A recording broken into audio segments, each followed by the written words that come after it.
Kia ora. My name is Sloane from Sloane Ranger Studio. I'm a miniature painter from Wellington. Thank you so much for joining me on my first ever episode of painting on YouTube. I've been painting for a few years now, and I thought maybe I'll have a go at this recording thing. And I'll put all of the things that I know and all the things I've learned over the years of painting and give them back to you. So this will be a chance for me to express some of the things I've learned, some of my personal traits and some of my personal quirks when it comes to painting. I have no idea how I'm going to sound when I talk about them, but I've been doing workshops locally for a while now, and I thought, hey, let's give it a try. So I hope you enjoy it. I hope you learn something, and I hope you, at the very least, have a nice, wholesome viewing experience watching me paint something. I know I have a very cathartic experience when it comes to painting, and I'm sure that everybody else does too. That's why we love it so much, right? So thank you again, and yeah, let's get into it. So today I will be painting a Imperial Fist Infiltrator Space Marine. These are the ones that came in that box set not too long ago. They're the really cool roguish Space Marines with the kind of more thinner ankle, which I really like. They feel a little bit less blocky than the regular Primaris, but anyway, it's an Imperial Fist, so it's bright yellow. We'll be painting it very comical, so think, really saturated yellows and oranges. We're not going to be going for too much realism with this one, so we'll be shading with very warm colors, keeping everything very bright. I've got an example of one that I've done before, so we'll cut to that, and then we'll dive straight into the painting, and I'll talk you through what I'm going to be doing. We'll paint it from start to finish today, and hopefully you'll enjoy the process and the finished result. Feel free to paint along with me. I'll put all of the paints I use up on the screen. Without further ado, let's get into it. Thanks. Cool, so here is one I've painted before. You can see what I mean about it being very, very bright and comical. It's in focus there. Yeah, so I've been shading it with, reds and oranges to get it very, very, very saturated in the shadows. I've obviously battle damaged it really extensively. I get carried away when it comes to battle damage. I really enjoy it. So yeah, there's scratches all over the leather. He's definitely taken a few tumbles down some hills, been shot by some very cheap rebel bullets or something like that. Yeah, there's a bit of color in here. When it comes to doing the one for today, I think I'm going to have a try at maybe glazing in a little bit more blue into the darker colors, just to offset all that warm with a bit of cold. I know the black does that quite well, but black's also quite stale. So we'll try and get a bit of blue into the steels and the black areas, but otherwise, let's get into it. So the one that we're going to be working on today is this guy. He's just the same as the one previously, except I think this guy's got a bigger gun. He's got his little gun holstered just under there. So very detailed. There's lots of things going on. First thing I'm going to be doing though is going to blow off all the dust. It's been sitting on my shelf for a while. And I'm going to start picking out where my highlights will be.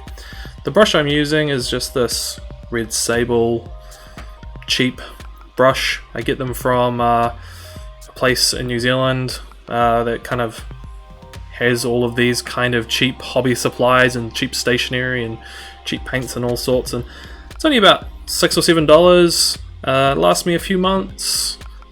I don't really mind replacing them every now and then. They've got a really nice tip on them. Yeah, so if you find these at your local hobby store, I really recommend them. So let's start.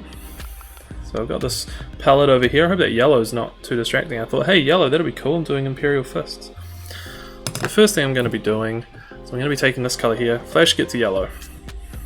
So it's very bright yellow. I'm just going to be layering it over top of this base color of Avalon Sunset. In my infinite wisdom, I sprayed all of my Space Marines yellow, thinking, oh, that'll make my life easier. But in reality, it didn't really do that. It kind of made it quite tricky. Sorry, I'll have to get in the habit of keeping these things in focus. Let's get into it. Shake the bottle as per. Just gonna take a little bit. apply to the palette here. Maybe a bit more than that.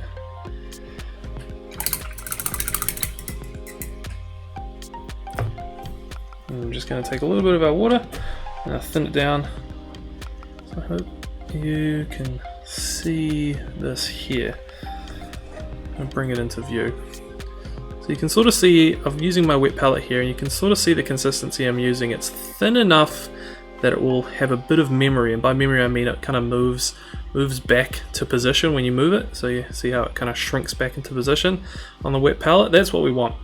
It's transparent paint as it is, so we don't have to be too thin, but I thin it down just a little bit anyway to kind of help it flow. When we're doing these layers, we want to kind of build them up over a couple of turns. So without further ado, let's get into it. So start on this knee pad here. You want some bright colors there. And some bright colors around this knee pad here. And the light's gonna kind of do some weird things around some of these panels.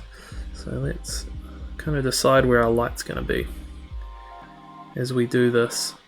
Bearing in mind as well that I'm going to have to go back around and pick out all of these recesses. So that's kind of my bad for doing this stage first. It's been a while since I painted one of these Imperial Fists, I kind of forgot my process. So anyway, I'm going to continue doing this, picking out where my highlights will be. I'll speed this up and come back when I'm done.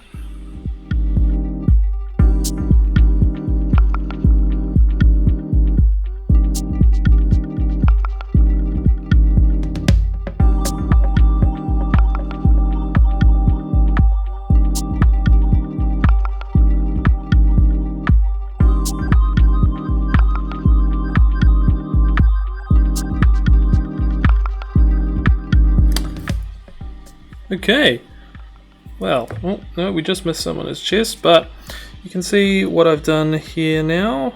I have kind of just decided very quickly where all of my light's going to be.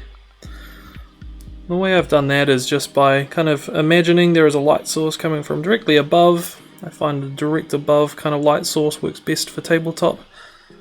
And I've just plonked very quickly where I think all of those brighter colors will be. So as you can see, when it comes into focus, yeah, there's some very rough partitions in color there, but it's exactly where I want my colors to be, and that's our first step. So next thing I'm going to do is I'm going to mix up what my shadow color will be, and that's how we'll kind of distinguish. So what I'm going to do is I'm going to take this Flash Gets Yellow, I'm going to make another mix just up above, probably grab a little bit more, we'll mix in some water here, a little bit thinner than we were before, but not for long. So what we're going to do is we're going to add in this color here. So it comes in, it's this Liquitex Vivid Red Orange ink. Very, very potent. Comes in a convenient little dropper bottle, so I'm going to put it right off to the side because I do not want that touching any of my other paints. It's very strong. So we only need a little bit, and you can see how quickly it moves. And I'm going to start mixing this into my yellow, and see how quickly that changes that color. Quite quickly, if you're wondering. Quite quickly. So I might just go a little bit darker here, go for something a little bit more exaggerated. Yeah, it's looking pretty good. Ooh, fireball. That's nice. So what we need to do for this is we need to keep it a little bit thin. Yeah, perfect. So it's very watery, this mix, very watery, because we want it to react to the yellow that we've already got. And so this time, I'm going to be plonking it down. Oh, actually, in hindsight, now that I've put it on the miniature, it's not dark enough. So that's because it's very transparent. So what we're going to do is we're going to keep on adding that red. We're going to exaggerate this. Nope, nope. There we go. That's hot. Literally. Literally hot. Ooh, nice. Alright, so I'm just going to start putting this underneath these yellow parts. Wherever I had left some base color, I'm going to come in and add our orange. And see how we're establishing that contrast now? Yeah, it's looking great. Alright, so I'm going to go around and do this on the rest of the miniature, and I'll come back when it's done.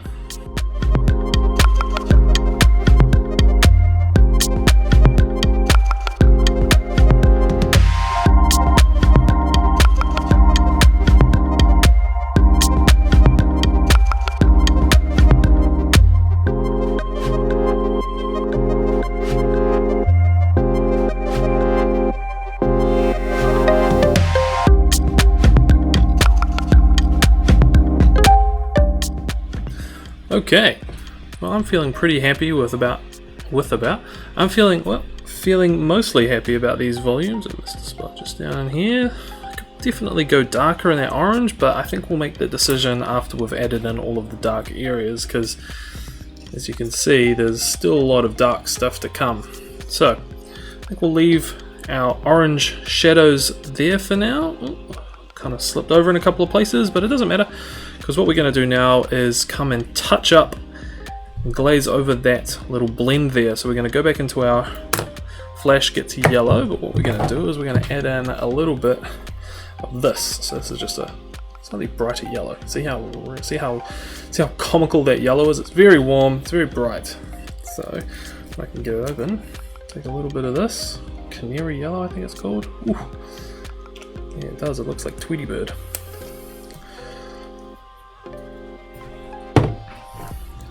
Only know it is funny. Oh, it's so watery, so watery. It looks very weak, but it's not. It really, really bumps up the color it's being mixed into. I use this a lot for highlighting greens because it really gives some life to the green you're creating. So yeah, I'll bring up the palette and you can sort of see the consistency of this color I've created. It's very, very thin. See how thin that is? Very thin. I'm loading up my brush a little bit too much here, but you can sort of see this yellow that we're using. So that was the yellow that we were using. This is the yellow we're using now. Much thinner. And that's kind of what you want for a glaze, is something thin, something transparent, so you can kind of go over colors that you've already established. And what I'm going to do is I'm going to use this. See how when I place it, because it's transparent, over that orange, see on that knee? You can start to see how it blends the two colors together. Got a little bit too much on my brush here.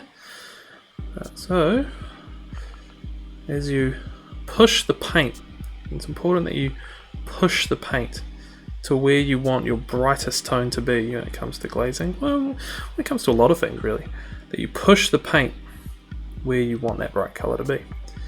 Because when you lift off, see, when you lift off your brush, that's where the paint pulls, and that's where the concentration of paint is. So I'm going to do this across the entire miniature, start glazing in that brighter yellow, and I'll come back to you in just a few minutes.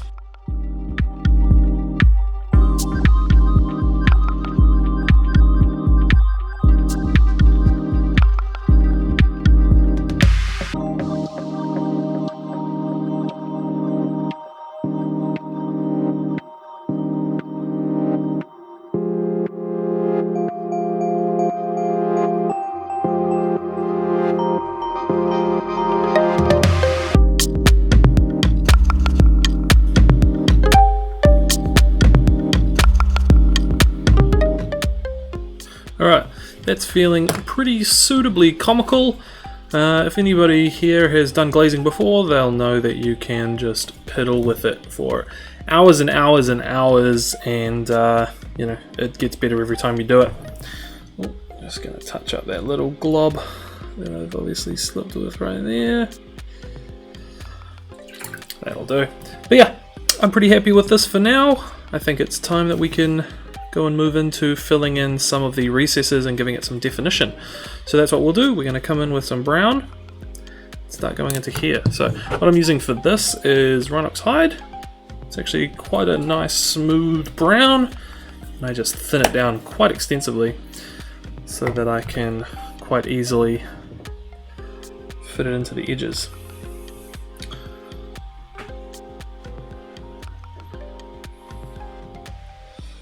So, kind of like what we were using with our glazes, something very thin.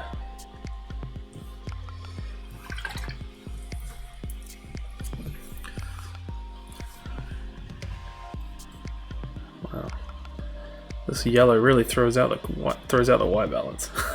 Look at that change. Okay. So if I bring up my wet palette here, you can see again that brown is very thin because it's got that memory. It's moving back into position. So I'm going to take some of that.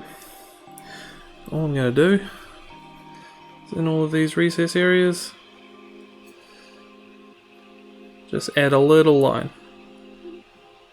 Got to be pretty tidy here, but it's not the end of the world because we'll come back in very soon with some edge highlights. Something that you get very good at doing when you paint a lot of Space Marines, I'm sure. I wouldn't know, I actually haven't painted all that many. Not compared to some anyway. You can see how that starts to make that foot very well defined. So, I'm going to do that across the miniature and I'll be back in a moment.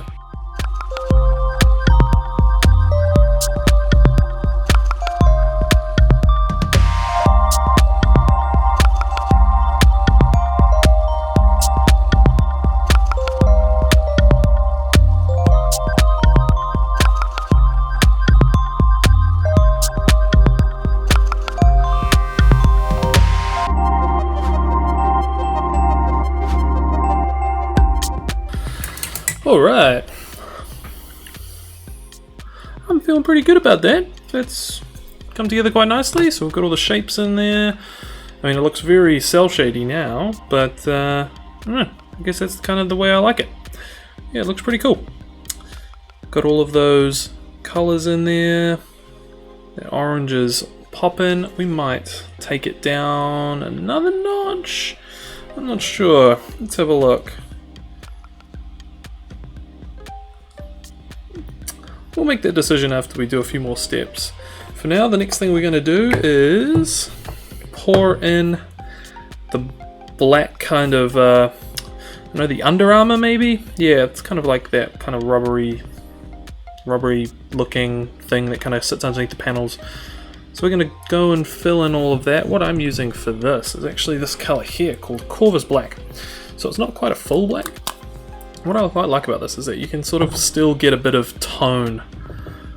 So you can use this black and combine it with something else. And so in the case of this, what I'm going to do is I'm going to combine it with a little bit of another one of my inks. In this case, we've got this very, very kind of nighttime blue. Yeah, it's very, very cold. So if we combine that with our Corvus Black, we'll get ourselves a very nice, moody grey, which is what we want. So again, looking at the palette, you can see this blue, very thin, a lot of flow, which is what we want. We're going to mix it in, just straight in with this Corvus Black. And it's very powerful. Only took maybe 2, maybe 3 to completely transform this black into a dark desaturated blue. Perfect. Alright, so let's take this and let's start talking about places like here. See this little spot just here? So we're gonna put it in there. This is a nerve-wracking step. It takes a bit of bravery. Oh dear. Could go horribly wrong. Oh. Ooh. Hold your breath. And once you get that first one down, the others don't feel so bad. So, instead of watching me sweat, As I go through into all of these, I will come back in just a moment as I fill out the rest of these dark areas. But you can see how it starts to define it quite nicely when it comes into focus. Perfect.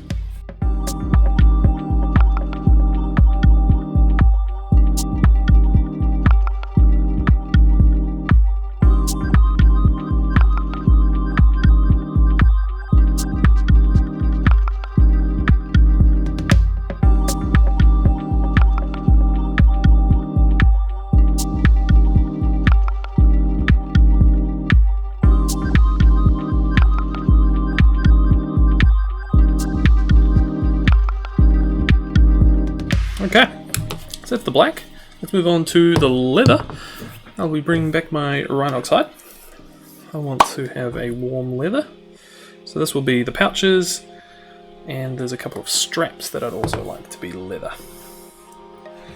So I'll water this down just a little bit. Remember, this is a base. This is a base paint and a base color, so it's very, very thick. Good for obviously getting a lot of paint on quite easily, which is exactly what we want for this kind of procedure. So I'll do this, come back to you in a second.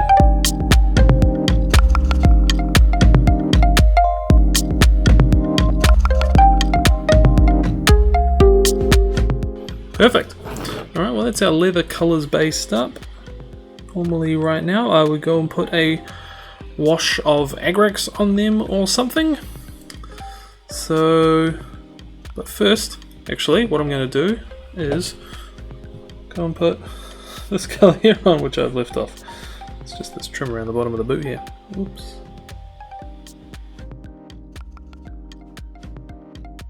There we go. That's better. Alright, next thing is the metallics. So I'm going to be doing some regular true metallics on this one. And what I like to use for true metallic steel is this Iron Warriors color from Citadel. It's quite dark. It's got a lot of black in it, which is good for establishing a good starting kind of starting base color, because you know, when you've got reflective metals, you know, you have your darks and your lights, and this is just a good way of establishing a good dark to begin with. So it kind of helps us when it comes to shading or adding shade in whichever way we want. Now some people get really concerned about getting metallic paints in there, metallic flakes in their paint water.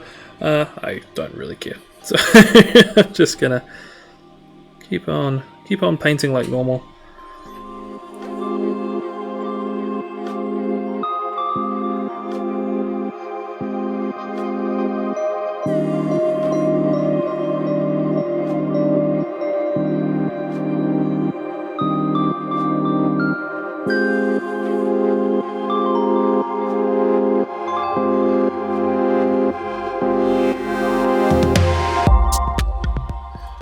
Alright, so all of that black and steel is now on there, pretty sure. It's hard to tell with these things, they're so detailed. Next thing I'm going to do is put a little bit of green on these grenades. So I've got this cool, very military-like green called Castellan green here. It's a little bit desaturated, so it shouldn't clash too much with the warm colors we're using. If anything, it should complement it quite nicely. Just kind of offsetting that color wheel for us. At the moment we've stuck mainly with our yellow and orange. So if we've got our color wheel here, we've got yellow and orange off to one side, moving down into red, which we haven't really touched on. So yellow and orange, and then on the other side we've got blue and green. So we've got pretty much everything on that side of the color wheel well touched. Gonna have a little pop of red soon,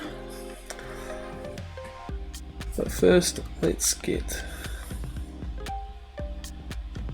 these greens on.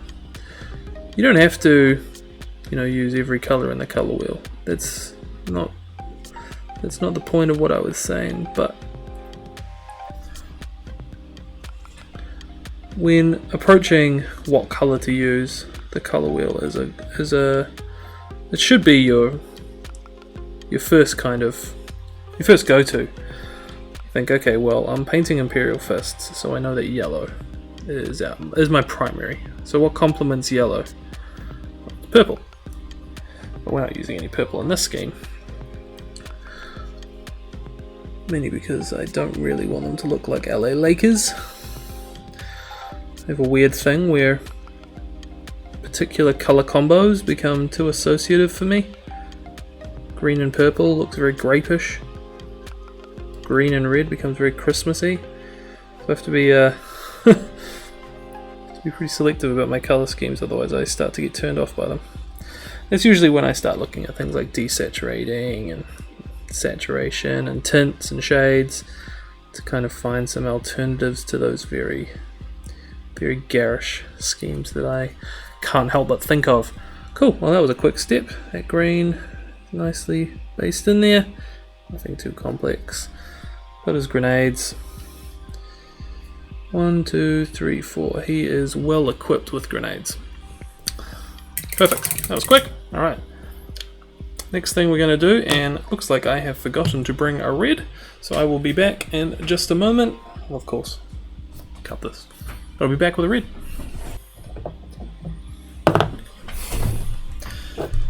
Where were we? Red, yes. So I've got this seal on him, so I'm going to be using this corn red. It's got a little bit of blue in there to kind of hint it over towards a bit of purple. Looks very waxy. Don't need much, just a little bit on the palette. You don't have to thin this one much either because it's a very potent paint, but it's also quite nice and smooth. So we've just got this one little seal here. Boop, boop, boop. Get some paint on there. Too easy. Makes me want to paint more things that are red. I wonder what army would be corn red. Interesting. Actually, you know what, while we're here, I've got a few buttons. Let's make those red. I wonder if they are buttons or if they're screws. It'd be a silly place to put buttons, they wouldn't be able to reach them. They'd have to ask their buddy. Hey mate, boost me. Gives a boost. Neat. Alright. That is those red buttons. Oh, we got one more on this arm just here. Cool. Too easy. Something else we might do while we're here, while we're picking out details, I might just shade in these eye lenses. We've done eye lenses before, though. One of the hardest parts of the Space Marine. Usually because they're in such difficult places to get. Maybe this is why people do sub-assemblies. I've also forgotten that little mouth grate there. Let's do that metal. Why not? That looks like a cool thing that could be metal. I just like to make it up as I go along. I have somewhat of an idea when I'm doing these things, but for the most part I'm just kind of winging it as I go. So I got one more thing to base coat before we add a little wash to add some definition to some areas. We got this seal along the side here, so I'm using my Rakarth flesh. I'm in need of a new Rakarth flesh pot, I think. Quite like Rakarth flesh. So get it nice and thin. If you can see that.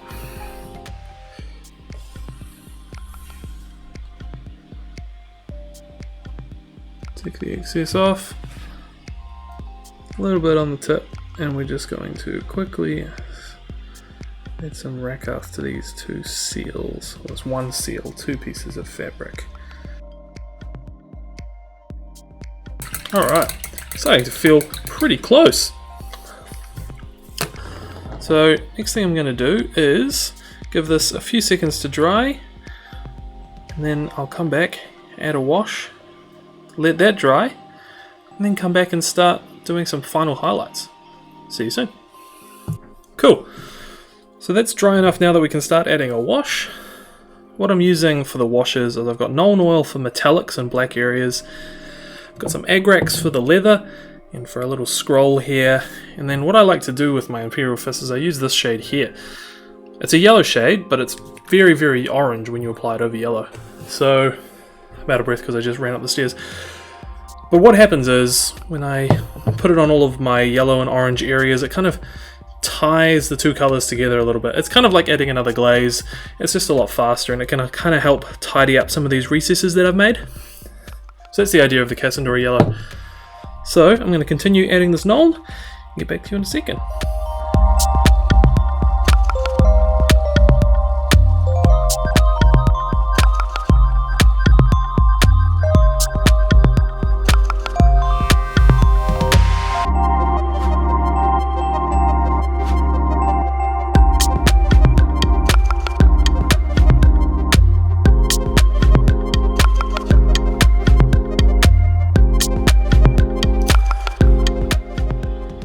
Awesome.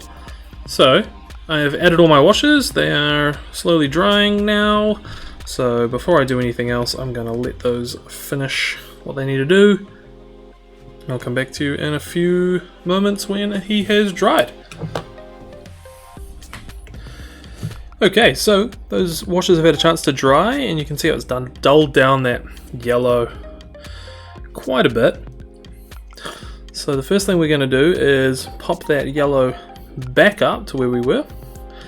So I'll be bringing out my Flash Gets Yellow again. It's a nice color, very bright. Plonk it in there, spin it down, get the excess water off, spin it down, grab some of this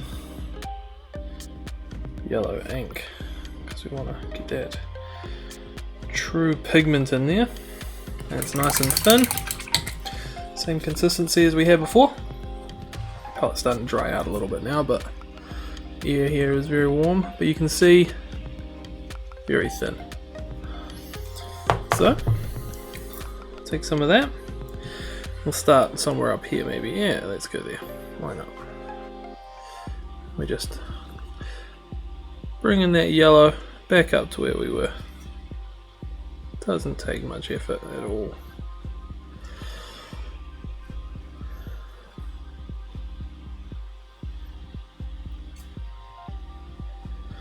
In fact, because of all the work we did with the yellow earlier, this should be nice and easy. Careful not to thin it down too much that you notice it can start to pull. So we definitely don't want yellow pulling in where we had our brown recesses.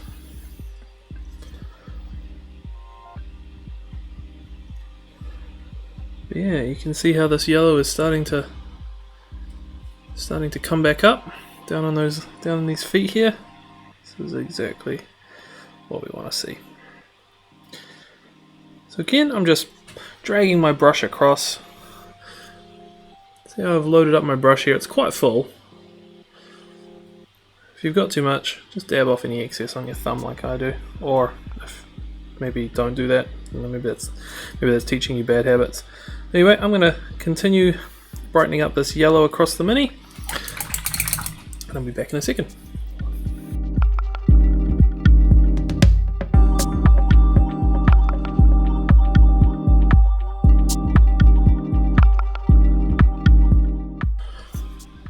Okay, so that took me all of maybe 3 minutes to quickly go back over with all of the yellow that we want to pop up.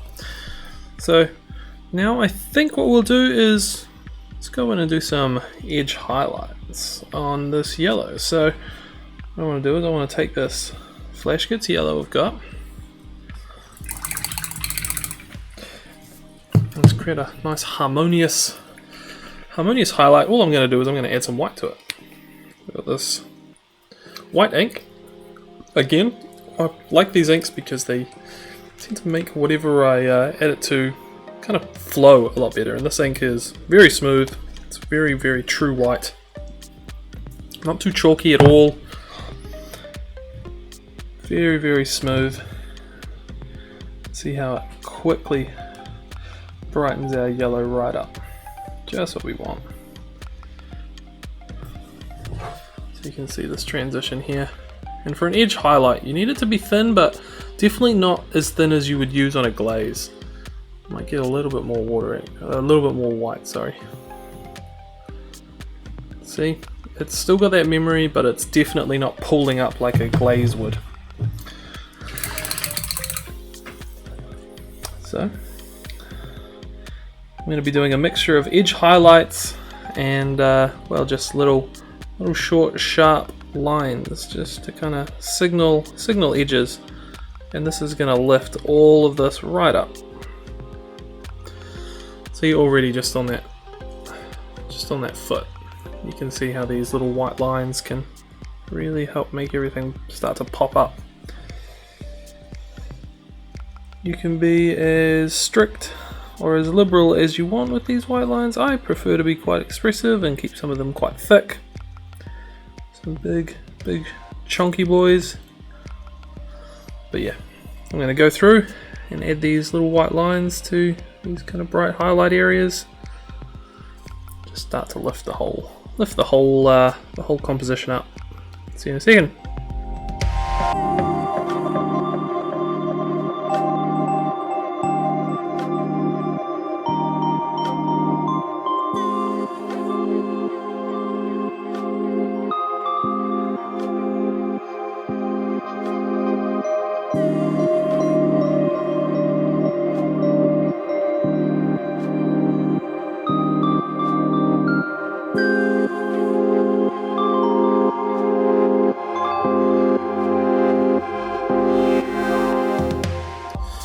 Well, yeah, I mean, it's quick, it's dirty, but definitely gets the idea across. You can definitely tell that there's some highlights there. If you wanted to spend more time, you definitely can. You know, keep on boosting these edge highlights. Why not? But for the sake of this tutorial, I'm gonna call it there and move on to highlighting something else. So maybe what we will do now is the black. So over on our palette, we've still got our black ink. I'm going to take a portion of that and I'm going to grab a portion of this new white ink, and that gives us a nice smooth grey. I might take a little bit of the blue. Oh, that blue is so potent. Cool. Well, we've got our grey now. It's nice and smooth. Again, it's that same sort of consistency that we had with our yellow that we were just highlighting with. And we're just going to start, and we're going to be pretty slapdash with this. So it's not going to be as tidy. I'm not as much of a fan of the tidy. So it looks like we slipped with our white there. Because this is a piece of machinery that gets used, so I imagine it's going to have some scratches and some dings. So that's exactly what I'm going to do. And you can see how I'm just kind of dancing with my brush here. You know, some irregular little lines, some big ones, some short ones, some small ones, all shapes and size brush strokes. At this point, I'm not that concerned. I'm just slapping on some highlights, making this gun look very interesting, telling a very keen story. You know, what sort of things has this gun seen? Where has it been?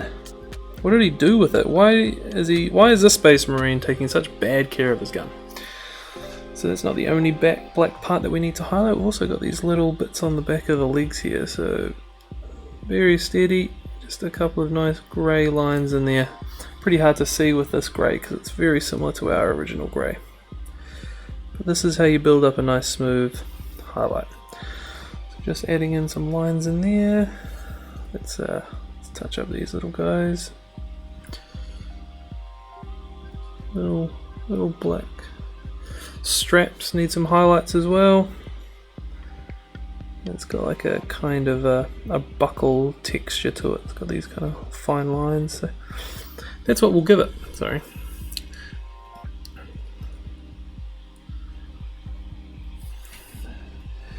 And got this belt buckle here.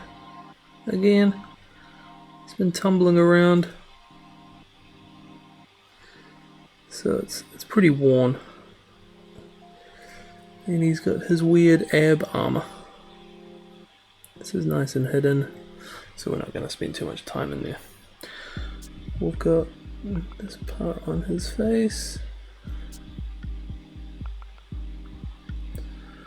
Just going to give that a quick little highlight.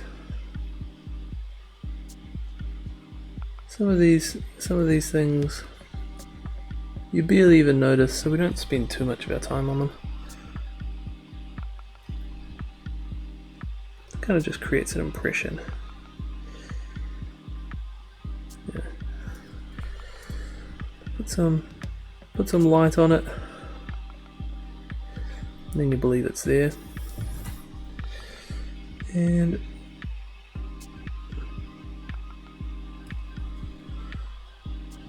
some nice thin lines. Very steady hand on this part. Use the edge of my brush to catch that nice refined edge there. Come in underneath. Couple of thin lines. Got that nice defined edge. Brilliant. So that's the first coat there. So you can see a little bit of shape in this these black areas now. See a little bit of definition on the gun, and that only took us a couple of minutes. So what I'm going to do is I'm going to grab a little bit more of my white, mix it into my grey, take a dash of that blue again. It's so strong, we don't need much. Mix it in. Adding in the blue just sort of keeps it harmonious with the blue that we've incorporated elsewhere. Kind of adds a nice complementary cool tone to this very warm miniature that we've got going on at the moment. So taking any excess off my brush here, because this is again pretty fine work, and we're just scratching. We're just adding tiny little marks and scratches all over this gun. Nothing too particular, we're not being too fussy. You get a scratch, you get a scratch.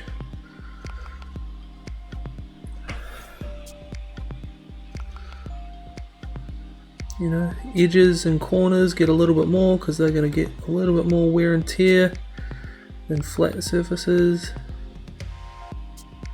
But overall, I'm pretty happy with how this is starting to look. Get some scratches in here. It tells a cool story, which is what miniature painting is all about, really, isn't it? At the end of the day, is telling a story with your miniatures. You know, developing those narratives. Awesome. I'm happy with that gun. We'll move on. Let's do this little belt buckle. A couple of little scratches and edge highlights here and there. Do his abs underneath. Nice and easy. We'll admit, it does take a bit of a steady hand to do some of these things, but practice, anyone can do it. Cool.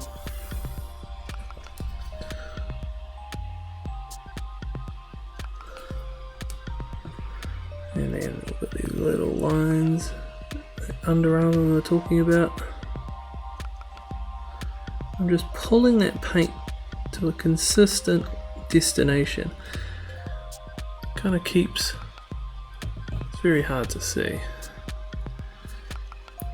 but it sort of keeps my light in one sort of location here. If you pull the paint to where you want your light source to be, you'll never fail on establishing a good highlight.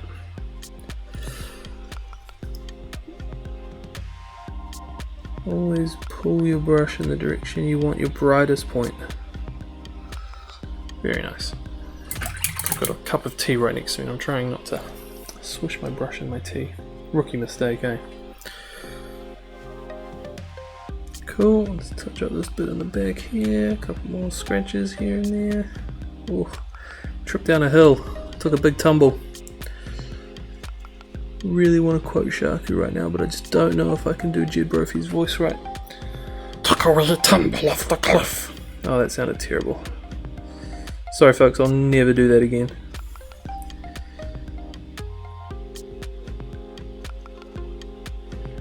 Okay, oh yeah, these highlights are really bringing this to life. Getting very close to being done actually.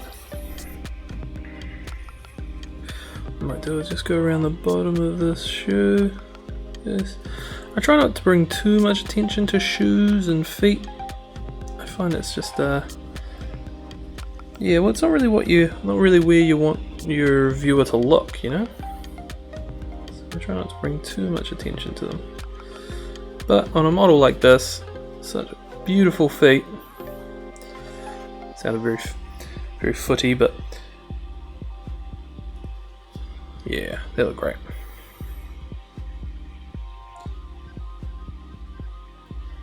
Nice, nice. Couple little poppers in there. Right. Nice. All right, so that is our black all highlighted. What should we do next? Let's do our little symbol here. So we have our corn red that we used earlier. Again, grabbing some of that lovely white ink. We're just going to create ourselves a bit more of a pink. And this is such a small surface area. What I'm going to do is I'm going to create an uneven surface by just kind of splotching it around.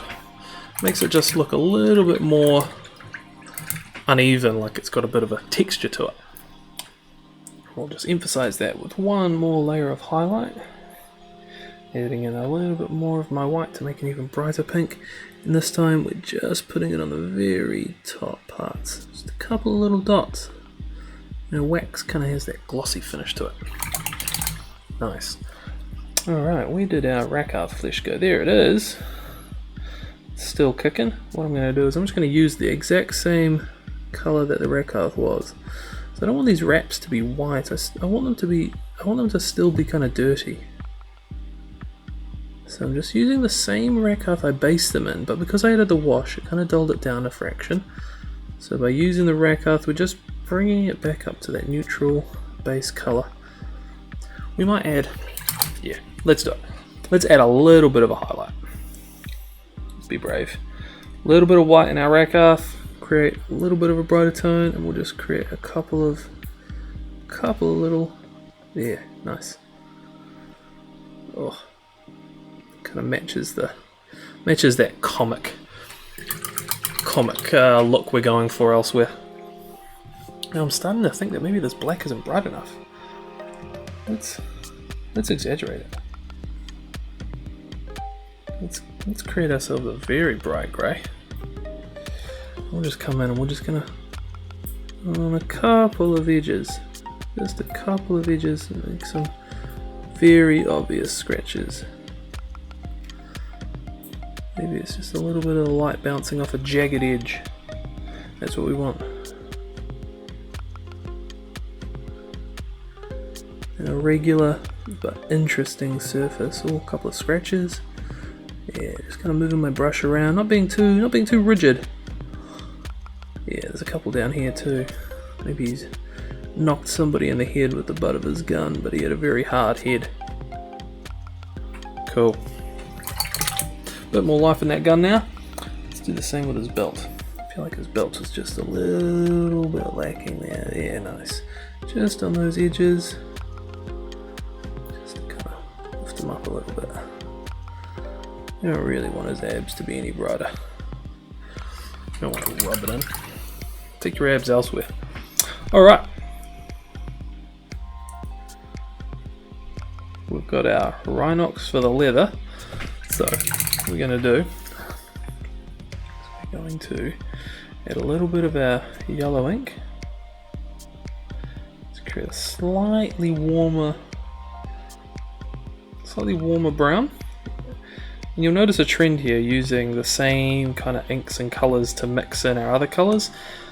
And this is a good strategy for creating very harmonious schemes. Making sure everybody kind of fits in a family. So using the same yellows, the same reds, but mixing them around and putting them in different places keeps it very interesting to the eye when you know you've got a brown mixed in with a little bit of red to kind of give it a different hue, or you know, like in this case I added a little bit of yellow into my brown to kind of tie it in and make it look a little bit warmer. It's a very, very luscious leather, I'd say, with this kind of look. Alright, so there's actually not too much of this leather. So what we're doing right now is just kind of bringing up where we want our highlights to be. We did add a wash to it, which toned it down in a few places. Alright, let's add a little bit of white. See, now that's gone. It's gone a little bit too chocolate milky, so we're going to add a little bit more yellow in. Add a little bit of red in. It's given it a little bit of life. Now I'm feeling it. I'm feeling it. Have a look there. Sort of see where that brown's going. It starts to look like it's got a little bit of red in it. I feel like that's the tone leather has. You know, it has that bit of red in it because it used to be living. It's got those kind of fleshy tones deep within the leather. And so again, we're being erratic, kind of being a bit random where we put our highlights. This leather pouch has been on him for a while. Keeps his little sidearm on it, but it's gone through all of the same tumbles that his armor has. It's not as strong as his armor, so it's very worn. Alright, yeah, this is looking good. It's adding a nice bit of interest. And we're just building up these little scratch marks. It looks like real worn leather. Sorry, leathered worn. It's like very worn leather, and we're building it up around the corners and the edges because they're going to see the most amount of wear and tear, you know. Let's do these little straps. We'll just start by adding a nice line. Define those edges away from the shadows, and then just adding those little scratches and scuffs. Cool. Oh yeah, scratch, big scratch, little scratch, big scratch, little scratch. Nice. Big. Sorry, keep on moving it away from the camera. Not that I don't think you can see half of this anyway. We've got that little bit of leather tucked up in there. We got this little leather pouch on the side. Building up tiny little scuff marks. Just gives it that ounce of texture and life, which is what we want on something like this. We want the leather to look different to the metal, and the metal to look different to the plate, and the cloth to look different to the steel, and you know what I mean? Cool. Alright, so that's that first one. I think I'm going to cheat. Yeah, let's cheat. I've got this bone colour, Shabby Bone. This is great for adding like real worn parts of leather. Just gonna take a hint of this, not too much. You could create this yourself. It's a little bit of yellow, white, and black. But like I said, let's cheat. So taking this, watering it down to make it nice to work with. So see how much I'm watering it down. I've added maybe just one brush full of water, if you can imagine. You dip your brush in water, so you can actually see it. You dip your brush in water, you dab most of it off, and then you rub it in. That's kind of what I'm looking for with a layer like this. Thin enough to flow, but not thin enough that it's a glaze. And oh, these are big scratches.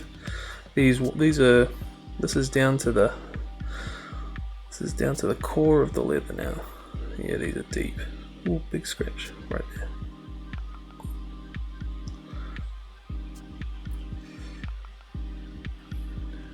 We're just building up tiny little scuff marks. The more, the merrier. Lots of them. And bone is just so good for wearing leather because it has just that little bit of warmth to it. So it does look like it's you know, you can believe that it's an actual leather. If you just use white, it can look a little bit stale, and maybe you wouldn't think it's actual leather. You're like, oh, that's that cheap vinyl stuff.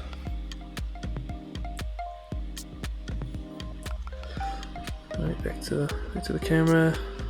Yeah, you can sort of see adding these little scuff marks, just building them up. Couple little dots there. Oh yeah, that's looking pretty worn out. Fantastic. All right. Let's highlight these grenades before we forget about them. To highlight the grenades, what I'm going to do is add a little bit of my yellow, so we get a bit more of a foresty green. something that you might see on like a wood elf or something. A little water. So I've just added in a little bit of that flash gets yellow. Again, keeps it harmonious using the same colours. And let's find these colours here.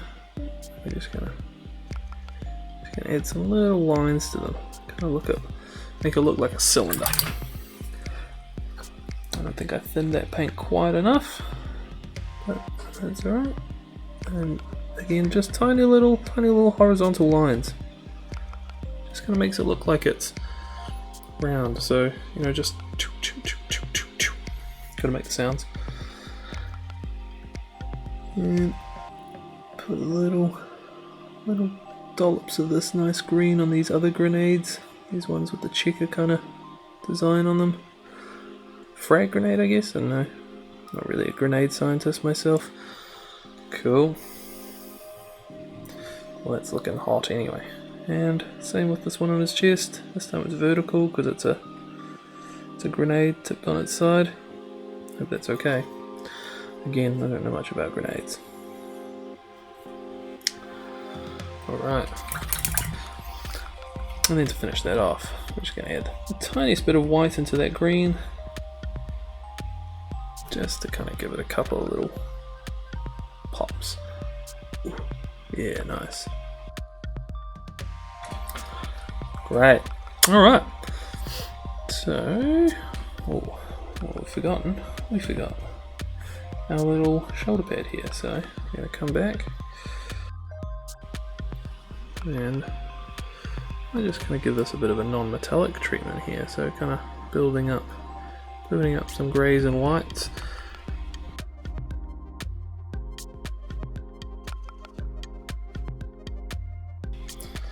So, I think that we are about ready to maybe add some weathering to them. Weathering's my favourite part. So, let's take our Rhinox colour. What we're going to do is we're going to... Actually, no. Let's do this in the other order. We're going to take our yellow. Our flash gets yellow. We're going to take our white. And we're going to make a very pale mix. Similar to what we were using with the edge highlights earlier.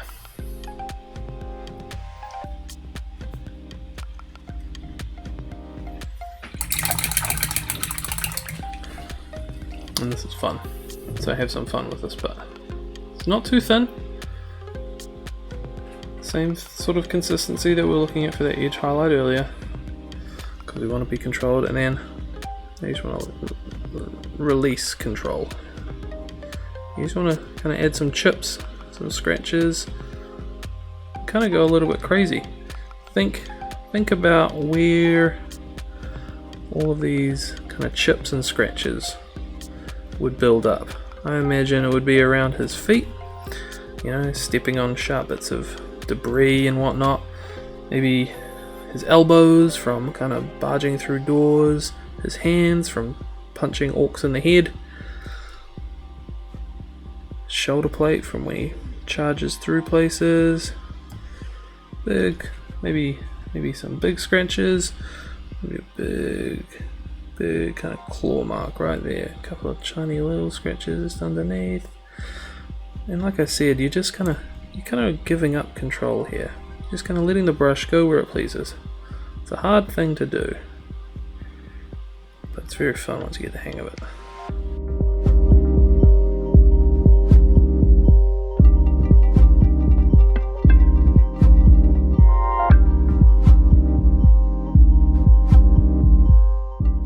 Cool. So that is our preliminary scratch. Excuse me while I take a sip of tea.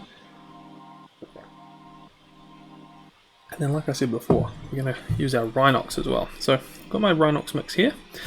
It's running a bit dry, so grab a bit more. That is Iron Warriors. Whoops. Rhinox. That's what we want.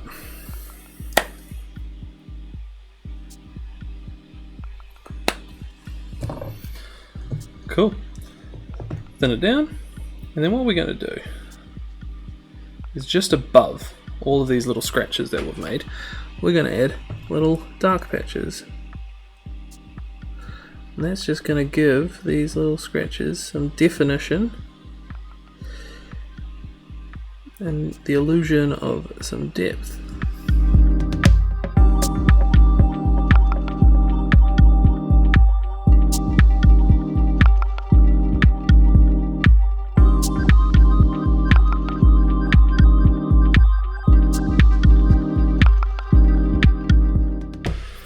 Okay, so I think one of the last things for us to do after we've added all of those chips and scratches, which I think are looking pretty awesome, is to highlight our metals. So I've got this guy here, iridescent bright silver, with the Liquitex ink. That's so good. Let me just add that guy on there. I needed to mix that a little bit more. Oh well. And it's very thin. We're just going to mix it in. We're going to get a bit more about what Iron Warriors. The air is so dry at the moment. A bit more about Iron Warriors, and we're just going to create a bit of a mid-tone using this silver.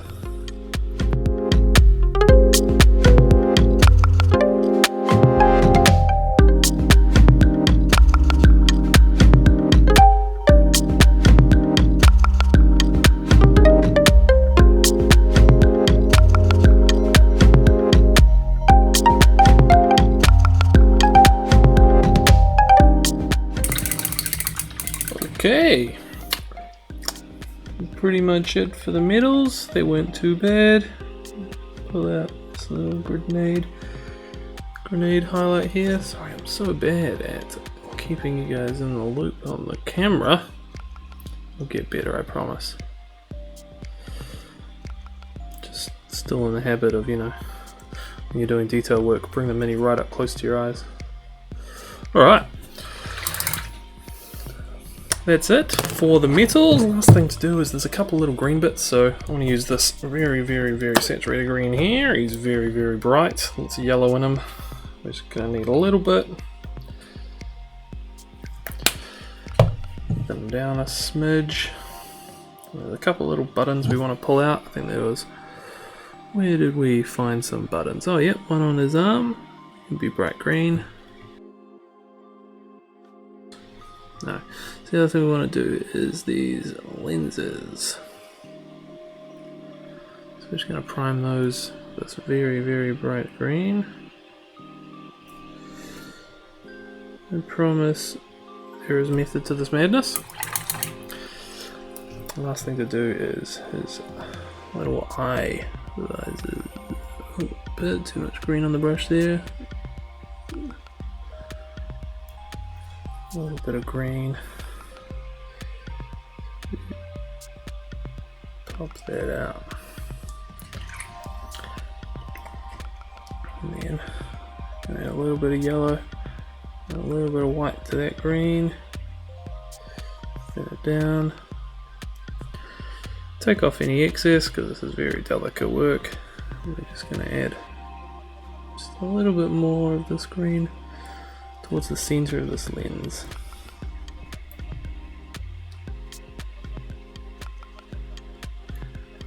Wanting that yellow to sort of come through here.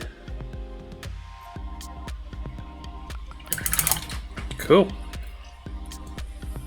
Same thing with these lenses on the gun, but this time we'll be bringing out this little highlight towards the bottom. It's just the way the light reacts, it kind of refracts towards the bottom. Is refract the right word? I'm not a light scientist. Neat. And then we'll create the opposite for our lenses. There's a little bit of dark green, so we're getting a little bit of our black ink. Super potent. Just need a fraction. And we bring that towards the top of our lenses. Because it's thin, kind of reacts with our undercoat quite nicely. Doesn't create too much of a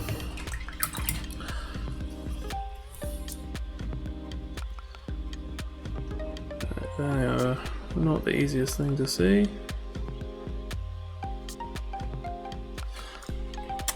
But nonetheless, let's get our little highlight green going again.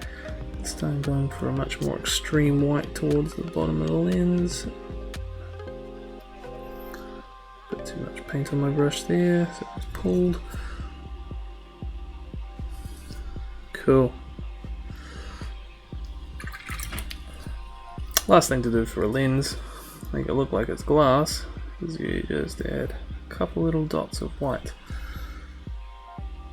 Doop, doop, doop, like it's bouncing light.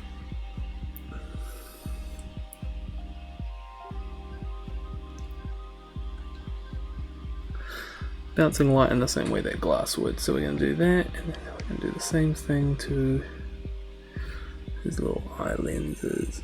Tiniest little dot, one at the top, one at the bottom. Top, one at the bottom. Fantastic. Just like that.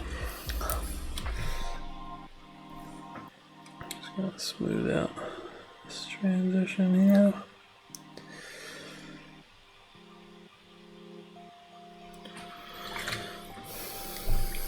Neat. Well, I think that he is pretty much done.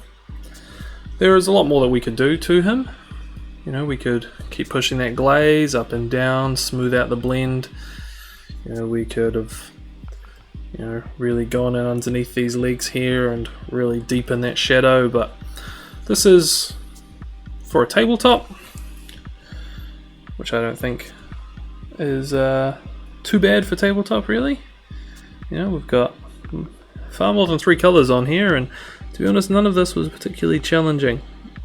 You know, it's all simple techniques. There was no big complicated blends. There's a little bit of fine brushwork, but nothing that a little bit of thinning of the paint can't fix. So yeah, to recap on what we covered, you know, we had our yellow start. Now this could have been black, this could have been white, doesn't really matter. The first thing I would have done was base it all in one yellow anyway, all of this armor in one consistent yellow, something along the lines of Avaland, which is a good sort of medium yellow. And then of course we went up and established where our highlights were going to be, very quick, keeping our brush moving, just kind of dashing around, picking out where our light is going to hit. And then we kind of did the opposite and picked out where our shadows would be. Come on, focus, buddy. Picked out where our shadows would be. This was again pretty fast, using a mixture of that yellow and a red to create our own orange, keeping it harmonious with the yellow we used for the highlight.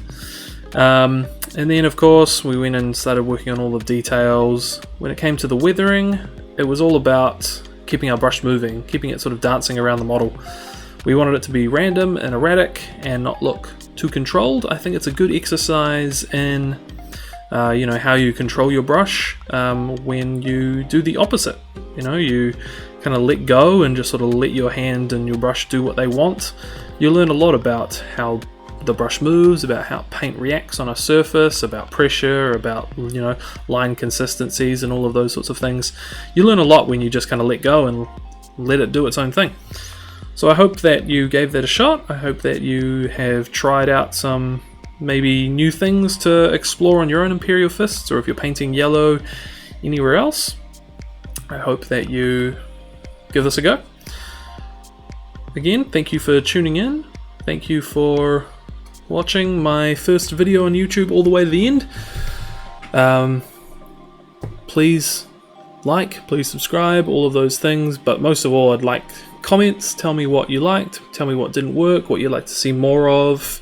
All of those sorts of feedback are hugely appreciated, and of course I'll listen. Being an artist, criticism is something you have to live with, and I really do treasure good criticism. So please do comment, let me know your thoughts. Thank you for joining in. I will see you next time. Thanks.